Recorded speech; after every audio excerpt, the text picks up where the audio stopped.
I've been trying to think of some preview videos to do for the 2020 season. Not the team-by-team preview and predictions to win-loss records. That comes later, like I talked about in yesterday's video. But just like, storylines, overarching storylines, videos about players or certain teams or whatever. I got one for you today. I've picked one team from each Power 5 conference that I think could be the surprise team for 2020.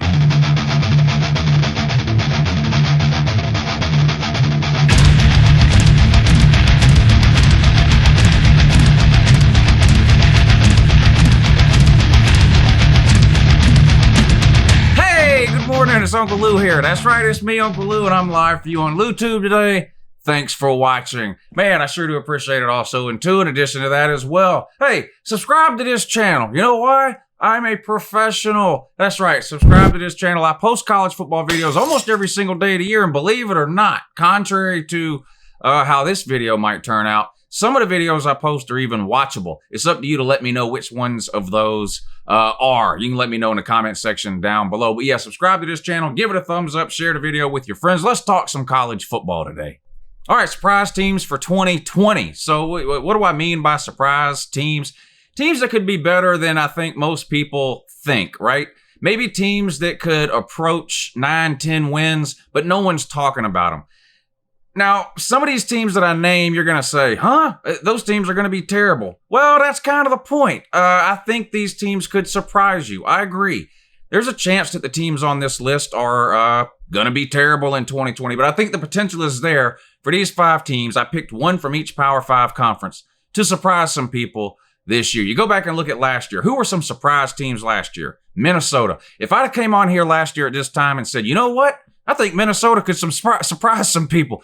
Not very many people would have bought in, right? Who else? North Carolina was a little better than most people thought. Wake Forest was a little better than most people thought. The list goes on and on. LSU clearly was better than most people thought. Here's some surprise teams, at least I think, potential to surprise some people in 2020. We're going to start in the ACC. I considered 2 teams here. I considered North Carolina again in 2020, who I think was one of the surprises of 2019, and I considered Syracuse.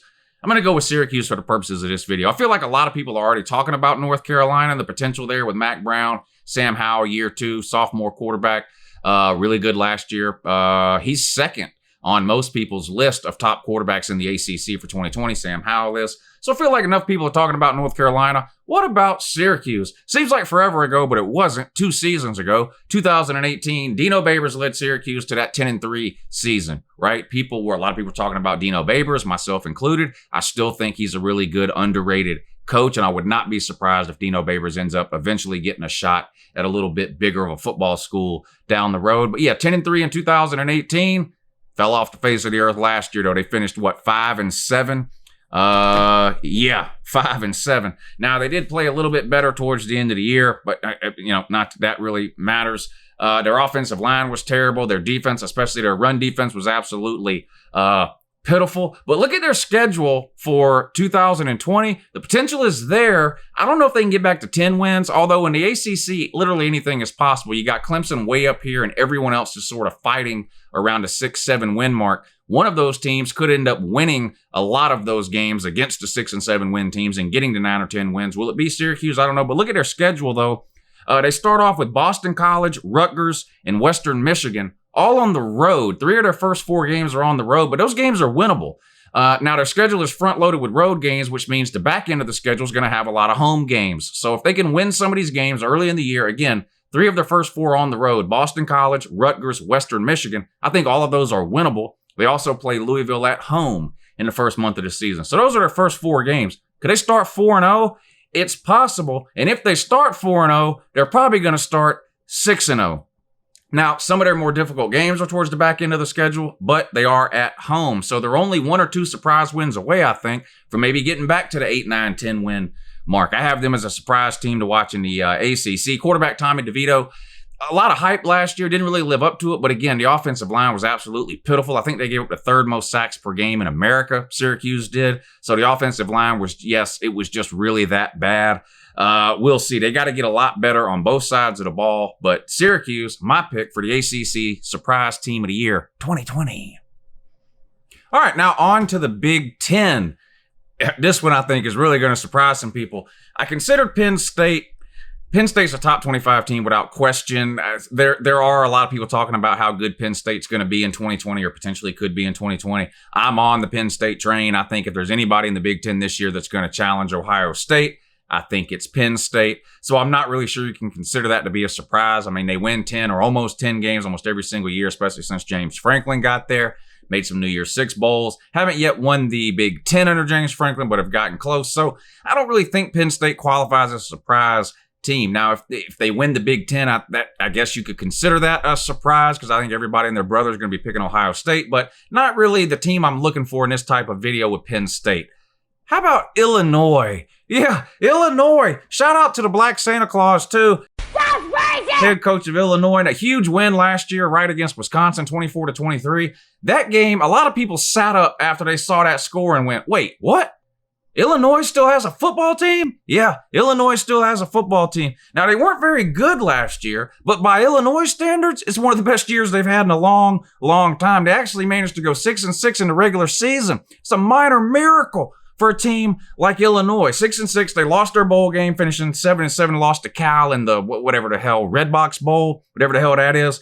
But the big win against Wisconsin, 24-23. And people clearly remember that game, I think, but I don't think they remember what happened after that. I didn't even remember what happened after that. But they actually won 4 games in a row, starting with Wisconsin. And again, this is Illinois we're talking about. So they beat Wisconsin, right, 24-23. No one could believe it. Huge shock. They then went on the road the following week to Purdue, and did they have a letdown, which is what you see a lot of times when you see one of these upsets or you see a team beat one of these highly ranked teams. They go out the next week and lay an egg. You know, they just don't show up, still celebrating the win from the week before. No, not Illinois. They went out the next week and beat Purdue on the road. Then they came home and beat Rutgers. I'm not here to try to convince you that's an impressive win, but again, I feel the need to remind you, we're talking about Illinois here. Any win is impressive. They followed that up with a win on the road at Michigan State, another team that wasn't setting the world on fire last year, but they had a great defense. Coaching changes this year at Michigan State, probably a year too late. But anyway, so the point is, but they won 4 in a row starting with Wisconsin. A big surprise last year, Illinois. To even make a bowl game for Illinois was amazing. They haven't had a winning record. Did I write this down? How long has it been since 2011 was the last time Illinois finished with a winning record. So 6-7 is amazing if you're Illinois. So shout out again to the Black Santa Claus. It was an amazing season last year for Illinois. Now, and again, sort of like with Syracuse, I don't think Illinois has to be an amazing team to stack up some wins, especially early in the season. Look how they start out here. Illinois State, I know what you're thinking. What is Illinois? Exactly. But what is Illinois State, though? So you see what I'm saying here? A winnable game. UConn, that ain't going to be easy. UConn is not a pushover, at least not in the league that they're in. Now, we'll see. If Illinois is going to be the surprise team of 2020, you got to go out and beat a team like UConn. See if they can do it. Then they play Bowling Green. Typically, this would be like a 50-50 game for Illinois. I mean, maybe they win, maybe they lose. I mean, it's Illinois here. They're that bad.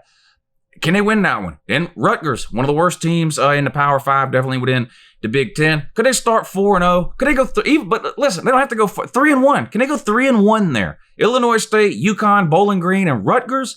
It's possible they could be sitting there at 3-1. What's their next 2 games? Nebraska and Purdue. Nebraska, if we're talking about surprise teams in this video, one of the most disappointing teams in all of America last year, not named Florida State or Miami. Boom. Was Nebraska. They were terrible. Will they be any better this year 3 under Scott Frost? Adrian Martinez is a junior now. Will he look more like he looked as a freshman, or will he regress again, which is what he appeared to do last year? Can Illinois beat Nebraska? Can they beat Purdue? Can they split those games? If they start 3-1 and split those, they're sitting at 4-2. 4-2. They're 2 wins away halfway through the season of being bowl eligible again. And if they win the bowl game, then they could have their first winning season since 2011. I don't think Illinois needs to win 10 games to surprise people. If they finish with a winning record, that's a huge friggin' surprise. So, yes, it could happen. I'm not saying it will, but I'm saying it might. They don't play a single team that even made a bowl game last year until late October. They could potentially be bowl eligible before November. Mind blown, but it could happen. And that's Minnesota. Minnesota's not going to be as good as they were last year. One hit wonder. Rowed a boat, I get it, but they're not winning 10 plus games 2 years in a row. Listen, I've said this about Minnesota and some other teams in the past. A team that's got some veteran leadership, some experience, some talented upperclassmen, right? They can have a season like that where they win 10, even 11 games, beat an Auburn in a bowl game, right? Beat a Cinderella story. That can happen. But without consistently recruiting at a high level, you cannot win 10 plus games a year in the Power Five. You just cannot. And Minnesota, as great as they are, as good as Pat Fitzgerald is at getting, not Pat Fitzgerald, Jesus H. Christ! PJ Fleck. Forget everything I said about Pat Fitzgerald. He's wasting away at Northwestern. PJ Fleck. Without consistently recruiting in the top 10, you're not winning 10 plus games over and over and over again. Minnesota take a step back. So Nebraska and Purdue, can they split that? Can they go 3-1 in their first four? If they do, they're sitting maybe at 4-2. Don't play a team that was ranked last year until Minnesota in late October. Illinois could surprise some people in the Big Ten this year and actually have a winning record. What about the Big 12? I know no one cares about the Big 12, but what about a surprise team from the Big 12, though? The two I considered, Texas Tech and Oklahoma State. Texas Tech was terrible last year. Oklahoma State was the same Oklahoma State team that it seems like we've seen every single year in modern memory.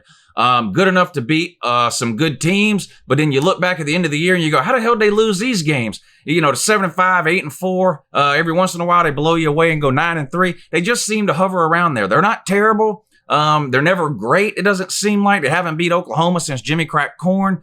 I think it was 2014 or 2015 the last time they beat Oklahoma. But anyway, what did they do last year? Well, you already know what they did. They went 8-4 like they do every single year. 8-5 after they crapped away their bowl game to Texas A&M. And what the hell bowl game was this? The Texas Bowl or something? Whatever bowl. I think it was the Texas Bowl. Lost to Texas A&M. Pretty typical season for Oklahoma State as of late, and unfortunately for the Oklahoma State fans, wherever they are, I don't know, a pretty forgettable season like you've become accustomed to. But again, you look at them this year. Well, first of all, let's just look at their schedule because I think we all know what the Big 12 is. So maybe you say, well, what are their non-con games? Let's take a look at their schedule. But Oregon State, Tulsa, and Western Illinois. That's how they start the season. 3 straight home games. Oregon State, Tulsa, Western Illinois. Oregon State's a Power 5 team. Barely, though. They're in the Rutgers and Tennessee category in terms of not mattering very much. Whooping you! You got to be 3-0. Don't, listen. Oklahoma State, wouldn't you be surprised if I told you they beat Tulsa 50-10, they beat Western Illinois 63-20, but then they lose to Oregon State like 13-9 or something? I mean, this is just what seems to happen with these Oklahoma State teams. But let's assume you beat Oregon State. You're sitting there at 3-0 before a bye week, and then you run through your conference slate of games. Of course, the Big 12 plays 9 conference games. Because of where your bye week falls, you have to play all 9 in a row with no bye weeks. That won't be easy. First one's on the road at TCU. That's probably a 50-50 game. TCU, one of the few teams in the Big 12 that even pretends to care about defense. Then you come home and play Iowa State. That's a winnable game considering you get them at home. Of course, everyone knows, by everyone I mean this guy, that you can't win on the road at Iowa State. It's just a scientific impossibility. So you get them at home. That's great news. Then you go on the road to play Kansas, a winnable game. Now, then you go on the road to Norman to play OU. Isn't this game supposed to be at the end of the year? What happened here? I don't know. No one knows. That's kind of the point. But you play them in the middle of the year at OU.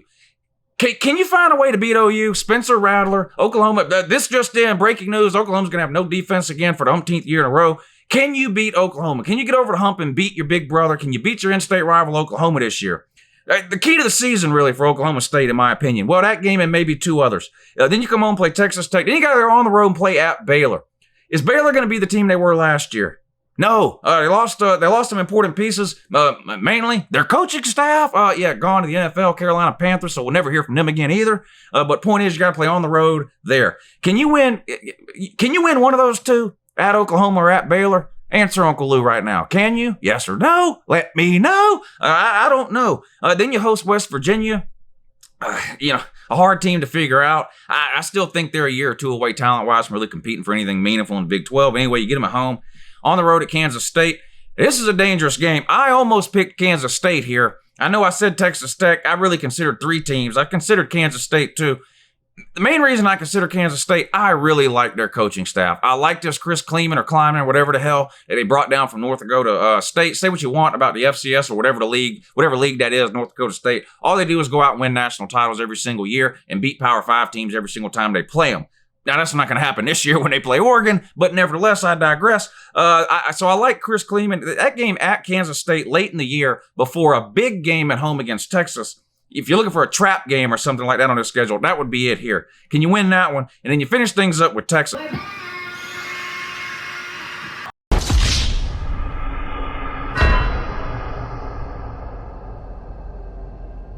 So, will Oklahoma State be a surprise team in 2020? Well, they got to win some of these games. At Oklahoma, at Baylor, at Kansas State, and at Texas. Can you go 2-2 there? I'll tell you this right now. If Oklahoma State goes 2-2 in those 4, they could find themselves in the Big 12 title game. Don't know that they would win it, but they could find themselves there. I don't think anybody would be surprised if a 9-3 or possibly even an 8-4 team makes their way into the Big 12 title game this year. It would have happened last year had it not been for Baylor having some type of weird good year. But nevertheless, people expect Oklahoma to be there regardless of what their record is, whether it's 12-0, 11-1, 10-2, whatever you think about Oklahoma. You can pencil them into the Big 12 title game. Who are they going to play? Could it be a rematch against Oklahoma State? Maybe, but you're going to have to beat some of these teams. Texas, at Kansas State, at Baylor. What was the other? Oh, at OU. Yeah. So, we'll see.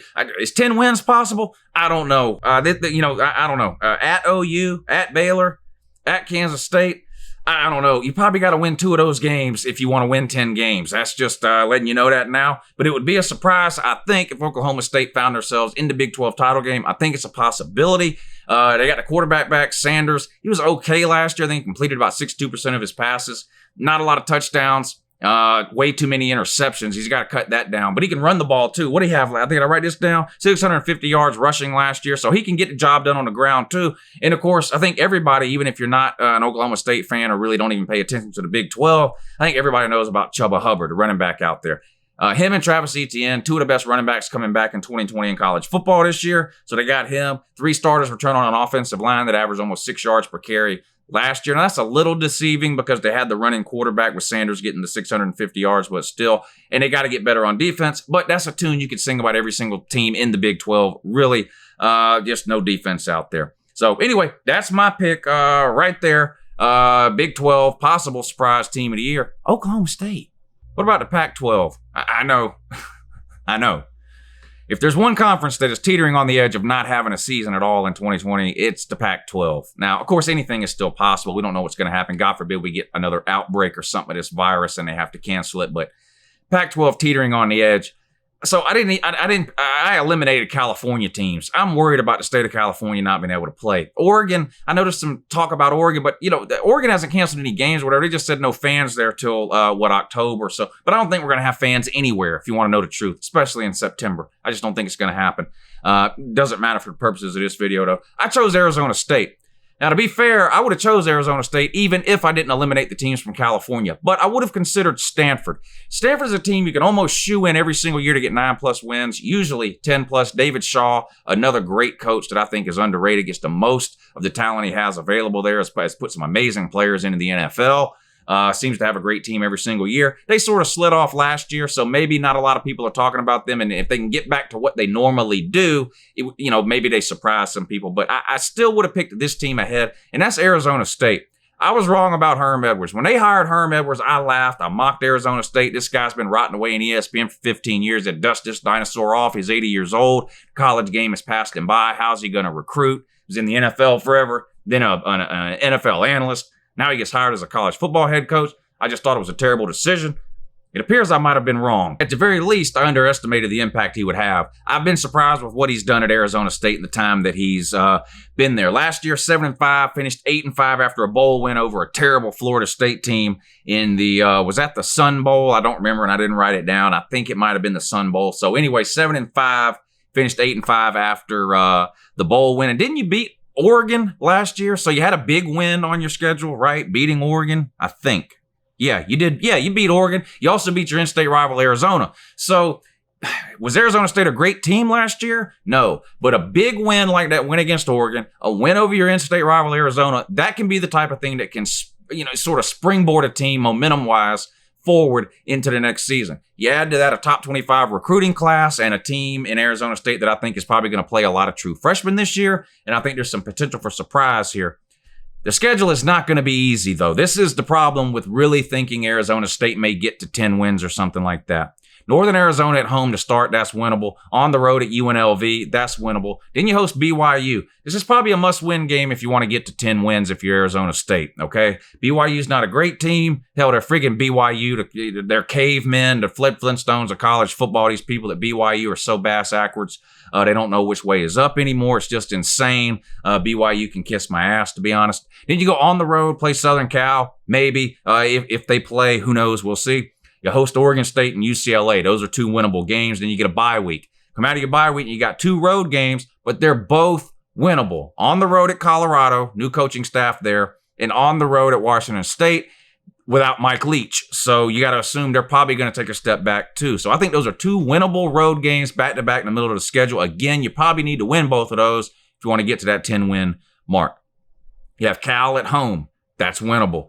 But then you got to go on the road to Oregon, home to Utah, on the road at Arizona. It's a tough 3-game stretch to end the season there. Utah and Oregon, 2 of the best teams in the Pac-12 every single year. Arizona, an in-state rivalry game, and if you're a college football fan, you know literally anything can happen in those rivalry games. So that is a tough stretch to end the season there with those 3 games, 2 of which are on the road at Oregon and at Arizona, home game against Utah. Now, you got your quarterback, Jackson or Jordan? Jaden?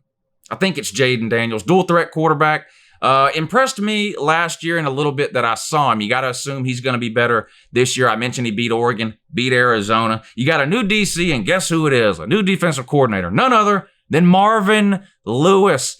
Listen, you ever heard the expression, don't go to the well one too many times? I admitted I was wrong about Herm Edwards, an NFL guy who hasn't done anything in forever and never really did all that much to start with. Okay, I admit I was wrong there. But now you bring in Marvin friggin' Lewis, head coach of the Bengals forever. You know how we make jokes that people forget Illinois is a football team in college? People forget Cincinnati has a damn football team. Shout out Joe Burrow, though. But so you bring in Marvin Lewis to run the defense. Okay, we'll see. Running back, Benjamin, gone. One of the best running backs in the Pac-12 last year. So you got to replace him. Now, the good news is I mentioned that top 25 recruiting class. You did sign a couple of highly rated, very sought-after 4-star running backs in the 2020 class. I wouldn't be surprised if both of them end up playing. A linebacker, too. I should have wrote his name down. He'll probably start. He's, in my opinion, probably the best recruit that Jordan Banks, I think is his name. Anyway, so you're going to have to play a lot of freshmen, I think, in 2020. But the good news is top 25 class, even though they're freshmen, a lot of those players will be improvements over the players that they're replacing, at least in terms of talent. Now, you can't get experience as a true freshman without just going out and playing. But in terms of potential and talent, some of these freshmen you're bringing in are better than the players they're replacing. I think Arizona State could, if things go right, win the Pac-12 South, especially if Utah falls off for some reason. I think they're clearly the favorite out there almost every year for the foreseeable future. Chip Kelly doesn't know what he's doing at UCLA. I think we all know that. Now, there's really nothing else to worry about in the Pac-12 South. And by nothing, I mean literally nothing. I don't know if I would pick Arizona State to win the Pac-12 South. They definitely won't be the favorite to win the Pac-12 South, but that's the point. We're picking surprise teams here. My surprise team for 2020 in the Pac-12, Arizona State. All right, that brings us to the SEC. Save that for last for obvious reasons, or at least what reasons that should be obvious to most, some, all, or none of you. I considered several teams for this one. Now, there are some interesting head coaching situations in the SEC right now. Lane Kiffin, Mike Leach, Sam Pittman at Arkansas. Now, just forget about Arkansas for a couple of years. Even if in 10 years we look back at Sam Pittman and go, you know what? Sam Pittman ended up being one of the greatest college football coaches of all time. Even if we end up saying that 10 years from now, it won't be because of what he did at Arkansas this year or next year. They got no talent, Jack. They need 2 or 3 recruiting classes at a minimum before they're anywhere close to competing in the SEC. So just scratch them off the list right off the jump here. I went with Ole Miss. I am very curious to see what Lane Kiffin is going to do, not just in the SEC, but in the SEC West, where he's got to play Nick Saban in Alabama, Ed Orgeron in LSU, Gus Malzahn in Auburn, Jimbo Fisher in Texas A&M. He's got to play them every single year. Plus, to top that off, he has to finish the season with an in-state rivalry game against Mike Leach at Mississippi State. It's going to be one of the most interesting coaching seasons in the SEC West that we've had in a long, long time. There are some serious personalities in the SEC West right now. But I'm picking Ole Miss as my potential surprise team in the SEC for 2020. I'm not that much of a Lane Kiffin fan in terms of him as a person or his personality. He is an offensive genius, though. There is just no denying that. And Ole Miss is not Arkansas. Now, they're not Alabama or LSU either in terms of talent, but there is talent at Ole Miss on both sides of the ball. I think they're loaded at wide receiver position, and I think they could have the second or third best wide receiving core in the SEC. I think they led the SEC in sacks last year, and they seem to always have a great pass rush. They get several of their top linebackers back from last year. They've got two pretty good quarterbacks that Lane Kiffin is going to either get to choose from or rotate in and out. They've got Matt Corral, who is more of a pocket passer, and they've got John Reese Plumlee, who ran for like 1 million yards last year, including like 600 against LSU or whatever it was. So they'll have a dealer's choice at quarterback for Lane Kiffin to choose from there. Now, they do have to get better in certain areas. The offensive line has a few issues. They got to figure out the running back situation. You can't rely primarily on your quarterback for your rushing yards week in and week out in the SEC. It's just a recipe for disaster, in my opinion. Defensive coordinator, they bring in DJ Durkin. Yeah, that DJ Durkin. We'll see how this works out. A very interesting team in 2020 is Ole Miss. The problem is the schedule. I mean, this schedule is absolutely brutal. They start out with Baylor in a neutral site game in Houston. Now, here's the problem here. No spring practices, right? Now, this is going to affect every team differently. Some teams it's going to affect more than others. Now, Baylor and Ole Miss are both two teams that brought in entirely new coaching staffs this offseason. Teams like that, I think, are going to be more hurt by this long layoff than a team that has established coaches in place. But they're both in the same boat here, neutral site. We'll see. Talent-wise, I actually think these two teams are pretty close. This could be a good game. Ole Miss has got to win this game, though, in my opinion. Not just for SEC bragging rights, but I think they need to win this game, because if they don't, they're probably staring at a 1-4 start to the season. You open up with Baylor, then you come home and play Southeast Mizzou. You'll beat them, I'm going to assume. Again, you're not Arkansas. If you were, we wouldn't assume anything. But you're not. You're Ole Miss. We're going to assume you win that game, okay? Your next 3 games after that: home against Auburn, on the road at LSU, home against Alabama. Can you win one of those games? If you beat Baylor and you beat Southeast Mizzou, you're 2-0. If you can win one of those next 3, you start the season off 3-2. None of those 3 wins will be easy. Baylor will not be an easy win for Ole Miss either, I don't think. Could be 1-4, could be 3-2. I don't see much better than 3-2. But you could be 3-2. Then you go on the road and play Vandy. That's a winnable game. Then you get a tough draw from the SEC East. Your rotating matchup this year, you got to play Florida. Yeah, War Eagle. Regardless of what you think about Florida, they're a top 10 team. They're either the best or the second best team in the SEC East. Now, you do get them at home. It comes after a trip to Vandy. That's going to be a tough game. You'll be an underdog there in all likelihood, a significant one. Then you play UConn. That's another winnable game. And then you get your bye week. It's too bad this bye week can't come down here sometime around in between Auburn, LSU, and Bama and Florida. But bye week after UConn, back-to-back road games coming out of your bye week at Texas A&M and at Arkansas. You got to beat Arkansas. I mean, if you don't beat Arkansas, you just become an immediate laughingstock. Can you go on the road and beat Texas A&M, though? Then you host Georgia Southern, and then the Egg Bowl, Mississippi State. What is it going to take for Ole Miss to be a surprise team this year? Because 10 wins is out of the question, I think, for Ole Miss. I just don't think they can get there. In order to get 10 wins, Auburn, LSU, Alabama, Florida, Texas A&M, you could lose all those. You could be 7-5. I think 8-4. I mean, you got to remember they were 4-8 last year. I think 8-4 would you'd say, yeah, it's a pretty good surprise there. I'm going to go with Ole Miss as my surprise team. Again, these aren't prediction videos. I'm not here to tell you Ole Miss is going 8-4 or 10-2 or 4-8. Potential-wise, though, Ole Miss is in Lane Kiffin, regardless of what you think about him, the guy is interesting. You're going to be watching Lane Kiffin press conferences. You just are. You're going to be watching Mike Leach We haven't had entertaining press conferences like we're going to have this year. You got to go back to the Butch Jones days to find entertaining press conferences like we're going to have this year in the SEC. The press conferences are going to be absolute gold. You got to watch every press conference leading up to Egg Bowl, don't you? Yes, you do. You have to watch every press conference involving Mike Leach and Lane Kiffin.